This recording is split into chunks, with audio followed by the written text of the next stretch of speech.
புதிய பழைய எதிர்க்கட்சியினர்களுக்கும் ஒரு சவாலாக இருந்து கொண்டு வாங்க 26ல் பார்க்கலாம். எல்லாருக்கும் ஒரே மாதிரி தான் பண்ணுறேன் சார். அது உண்மையிலே கமல்ஹாசன் மட்டும் கொஞ்சம் எக்ஸ்ட்ரா, அது ஆல்ரெடி சொல்லியிருக்கேன் நான். 2 பேர் அந்த இண்டஸ்ட்ரி இழந்தது. ஒன்று எஸ்பி பாலசுப்ரமணியம், இன்னொன்று விவேக். இது 2 பேர் இடத்தையும் யாராவது நிரப்பவே முடியாது. இந்த இளையராஜாக்கு இல்லாத திமிரு வேறு யாருக்கு இருக்கும் அப்படின்னு சொல்கிறாங்க. வேறு யாரும் சொல்லியிருந்தா ஒத்துட்டுப்பீங்களா? கேட்குறோம். பிகாஸ் அதுக்கு தகுதியான மனுஷர்.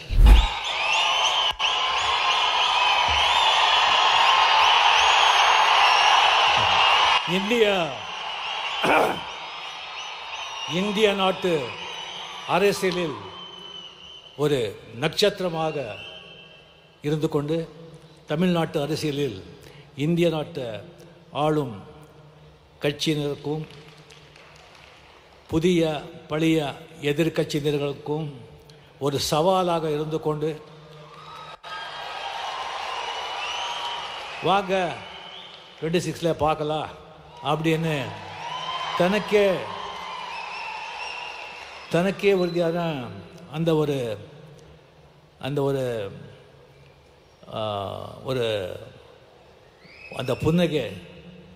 அந்த புன்னகையுடன் செயல்பட்டு கொண்டிருக்கும் சிஎம் அவர்களுக்கு, மதிப்புரிய என்னுடைய நண்பர் தமிழக முதலமைச்சர் மு.க. ஸ்டாலின் அவர்களுக்கு என்னுடைய முதற்கண் வணக்கத்தை தெரிவித்துக் கொண்டு, அவர் இளையராஜா சார் அவர்கள் எப்போ இந்த சிம்பனி எழுதி இது லண்டனில் ரெக்கார்ட் பண்ண போகிறேன், இது மிகப்பெரிய ஒரு சாதனை அப்படி அனௌன்ஸ் பண்ணாங்களோ அப்போவே சிஎம் அவர்கள் இளையராஜா ஸ்டுடியோவுக்கு போய் அவரை வாழ்த்தினார். அது மட்டும் இல்லை, இந்த ரெக்கார்டிங் அவர் முடிச்சுட்டு வந்த பிறகு அவருக்கு ஏர்போர்ட்லேயே அரச மரியாதையுடன் வரவேற்று அவருக்கு பெரிய கௌரவம் செலுத்தணும் அப்படின்னு சொல்லி இந்த ஒரு மாபெரும் விழா, அந்த ஒரு எளிய பிரம்மாண்ட மனிதனுக்கு இந்த ஒரு பிரம்மாண்டமான ஒரு விழா நடத்தி இந்த மாதிரி அங்கே சங்கத்தனி வாசித்தவங்களே இங்கே அரசு செலவில் இங்கே கொண்டு நம்ம கண்ணுக்கும் காதுக்கும் விருந்து அளித்திருக்காரு. அவருக்கு உங்கள் சார்பிலையோ என் சார்பிலையோ சிஎம் அவர்களுக்கு என்னுடைய மனமார்ந்த பாராட்டியும் நன்றிகளை தெரிவித்துக் கொள்கிறேன். அன்பு தம்பி டெபுட்டி சிஎம் உதய அவர்களே, சுவாமிநாதன் சார் அவர்களே, சீஃப் செக்ரட்டரி அவர்களே, என்னுடைய கலையோக அண்ணா கமல்ஹாசன் அவர்களே,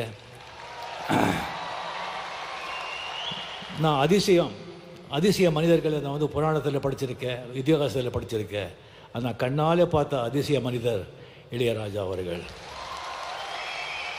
இளையராஜா அவர்களே, இங்கே வந்திருக்கும் அரசியல் நண்பர்களே, பெரியவர்களே, தாய்மார்களே, ப்ரெஸ் மீடியா நண்பர்களே, என்னை வாழ வைக்கும் தேவான தமிழக மக்களே, இங்கே நான் சுவாமியன் கூப்பிட்ட இளையராஜா அவர்களை இவரை பற்றி பேசணும்னு சொன்னால் நிறைய பேசலாம். ஆனால் ஒரு நேரம் கருதி சிஎம் அவர்களுடைய நேரம் அது ரொம்ப நான் எடுத்துக்கக்கூடாது. அதுக்காக சில விஷயங்கள் மட்டும் இளையராஜா, அந்த மாதிரி ஒரு இளையராஜா ஒரு இசையமைப்பாளராக உலகத்தில் வாழும் அனைத்து தமிழக மக்களின் ரத்தம் நாரி நரம்பில் அவருடைய இசை, அவருடைய பேர் ஊறி போயிருக்கு. இப்போ ஜஸ்ட் ஒரு நோட் அடித்தாலும் எப்படி நீங்கள் பிடிச்சி இது பண்ணுறீங்க பாருங்கள். ஒரு 70s 80s 90s அவர் போட்ட பெட்டுகள், ஒரு பாட்டுகள் இப்போ கூட ஒரு ஃபிலிமில் ஒரு 2-3 பாட்டு போட்டு அந்த படம் சூப்பர் ஹிட் ஆகிடும். இப்போ கூலியில் கூட 2 பாட்டு நம்ம அதை நம்ம பயன்படுத்திக்கிட்டோம். ஸோ அந்த மாதிரி அவர் இசையமைப்பாளர் இளையராஜா அவர்கள் பற்றி எல்லாருக்கும் தெரியும். அதை விட ஜாஸ்தி ஒரு மனிதனாக பெரிய மாமனிதனாக அவரை நான் பார்த்துருக்கேன். அதுக்கு அவர் மேலே ரொம்ப நமக்கு கௌரவம். ஒரு 1600 படங்கள், 800 பாட்டுகள், 1500 பாடல் பாடியிருக்காரு, 508 பாடு எழுதியிருக்காரு. 50 வருஷம், இது சாதாரண விஷயமா என்ன? சரி, அவரை நான் பல விதங்களில் 50 வருஷத்தில் பல நேரங்களை சந்திச்சிருக்கேன். ஃபஸ்ட்டு நான் பார்த்த 74ல் ஜிகே வெங்கடேஷ் கிட்ட ரெசிடெண்ட்டாக இருக்கும்போது, நான் ஃபிலிம் இன்ஸ்டியூட்டில் படிக்கும்போது அந்த ஸ்டுடியோ ரவுண்ட் போகும்போது பார்த்தேன். ஒரு சின்ன ஒரு பையன் அதிர்ஷ்டிங்க பார்த்தேன். அதுக்கப்புறம் புவனாவரி கேள்விக்குறியில் ஒரு இளைஞன் இளையராஜா இன்சர்ட் பண்ணி ஒரு நல்ல க்ளீன் ஷேவ் பண்ணி அவரை நான் பார்த்தேன். அதுக்கப்புறம் ஒரு நாள் திடீர்னு பார்க்குறேன், கம்ப்ளீட்டாக ஒரு வேஷ்டி ஜுப்பா போட்டு ருத்ராட்சை போட்டு முடியெல்லாம் மொட்டை அடிச்சுட்டு பொட்டோடு இருக்காங்க. ஒரு பார்த்த உடனே நான் சாமியான்னு கூப்பிட்டேன். இது என்ன சாமியான்னு சொன்னேன். இதுதான் சாமி ஒரிஜினல்னு சொன்னாங்க. அப்போலேருந்து அவர் எப்போவுமே சாமின்னு நான் கூப்பிடுறேன். அந்த மாதிரி வந்து அவர்கிட்ட வந்து ஒரு வாட்டி பஞ்சு அருணாசாமி கூட வந்து ஒரு படத்துக்கு வந்து நான் வந்து கம்போசிங் போயிருந்தேன், ஷூட்டிங்கில். அப்படி போயிருக்கும்போது ஜஸ்ட்டு வந்து ராகங்கள் அப்படி வருது, ஜஸ்ட்டு ஆழ்மணியை தொட்டு அப்படியே கொட்டுறாங்க. அதாவது அந்த பழைய காலத்தில் வந்து பட்டிக்காட்டில் வந்துட்டு அந்த நெல் குவியல் இருக்கும், அது வந்து ஒருத்தர் அளந்து கொடுப்பான், இன்னொருத்தர் தள்ளி கொடுத்துட்ருப்பான்.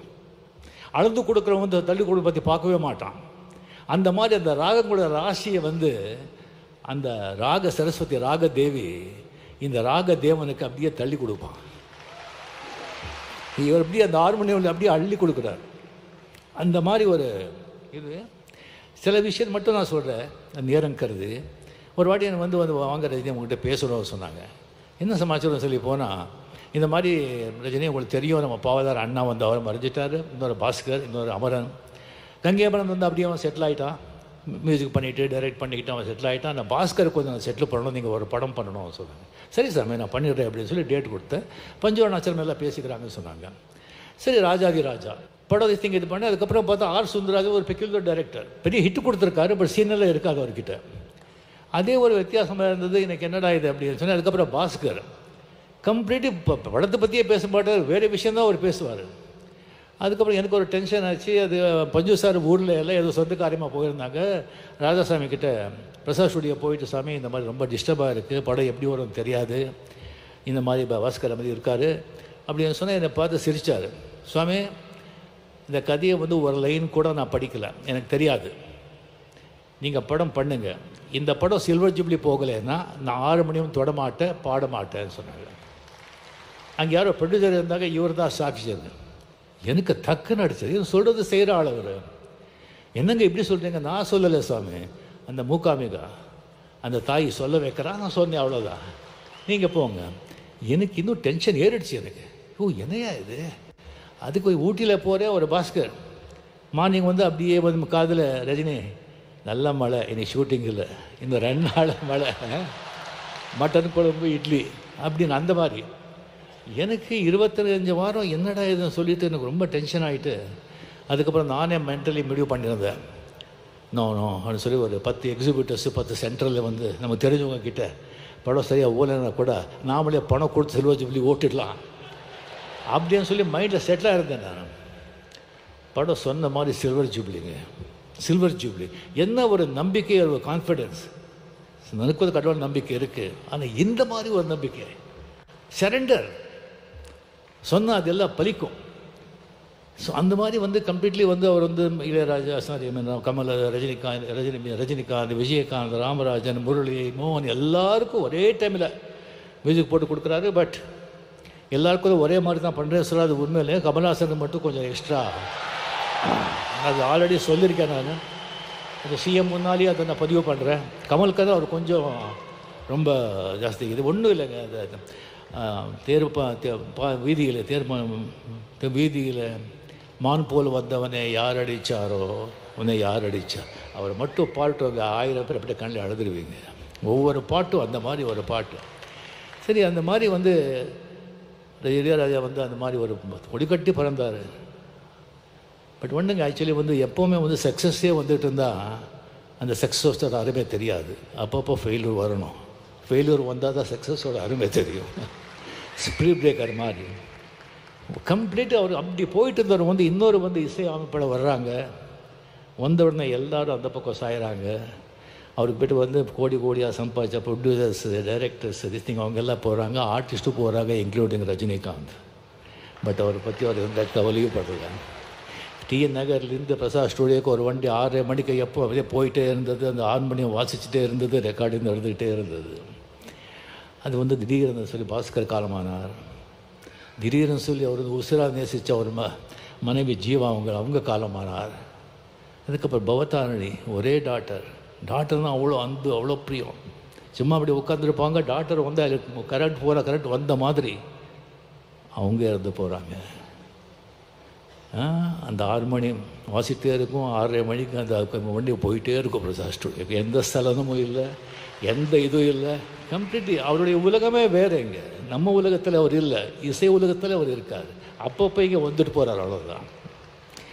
அதுக்கப்புறம் திடீர்னு பிரசாத் ஸ்டுடியோவில் வந்துட்டு இங்கே நீங்கள் இருக்கக்கூடாது, நீங்கள் காலி பண்ணுங்க அப்படியே சொல்கிறாங்க. அங்கே ரெக்கார்ட் பண்ணணுங்கிறதுக்காக எத்தனை ப்ரொடியூசர்கிட்ட அவர் வந்து சண்டை போட்டிருக்காரு, எத்தனை டைரக்டர்ஸை இழந்திருக்காரு. சரி ஓகே பரவாயில்ல அப்படின்னு சொல்லிட்டு அதே ரோடில் வந்து ஒரு ப்ரீமியர் தியேட்டரை வந்து வாங்கி ரெக்கார்டு தியேட்டரை கன்வெர்ட் பண்ணி எந்த ஸ்டூடியோ இருந்ததோ அந்த பக்கமே இளையராஜான்னு போர்டு போட்டாங்க.